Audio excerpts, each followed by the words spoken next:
In this week's Sidra, which is called Emor, we find in the 22nd chapter, near the end of that chapter, the penultimate sentence there, profound words which have a lasting import for generations past and yet unborn. Hear them. It says, V'lo tichalalu et shem kodeshi, and you shall not profane my holy name. V'nikdashti, and you shall make holy my name amongst Israel. And one of the sages notes in this statement that it doesn't seem to make a whole lot of sense, that if you are not profaning God's name, surely you are making God's name holy. Why do you need both halves of that phrase? It seems to be, at best, redundant.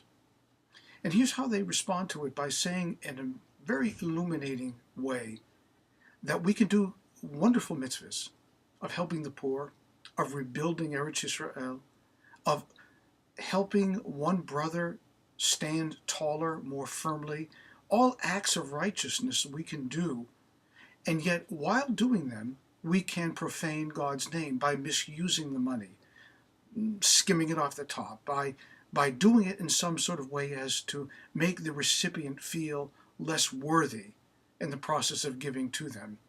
So it is possible to profane God's holy name while doing acts that would otherwise be considered wonderful. There is another aspect that is referred to by the great Rabbi Elimelech of Lezhensk, who notes about this particular Torah reading and about this particular section the following statement. How he interprets that phrase is, you shall make my name holy, and you shall not profane it, is that they need to coexist as separate individual statements, because if we're not doing one, we're probably doing the other. Rabbi Elimelech is pointing to a powerful idea about the way in which we live our lives. If we are not God-centric, if we're not asking ourselves continually, what does a Jew do in this situation? If we're not immersed ourselves in Torah study, contemplating the meaning, the depth, the power, the majesty of an ancient text which continues to talk to this day, if we're not doing that, then chances are we're doing something that is profane. Maybe even marginally, something like bitul zman, what we call in modern parlance killing time. That is a chilul Hashem. That is a desecration, as it were, of God's name. Why? Because we've been given the gift of life, and it comes with a price tag. The price tag is to treat life as sacrosanct, as meaningful, as something that we should be influenced by in as much as we should influence.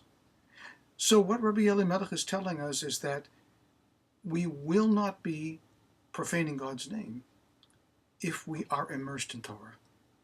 And if we are not thinking of God, if we're not studying Torah, if we're not saying, for the sake of this, I am doing that, then chances are we will end up going in the wrong direction.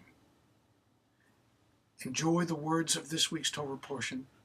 They will illumine, they will set the soul afire, and they will give such powerful import to some things that otherwise we wouldn't even look at twice.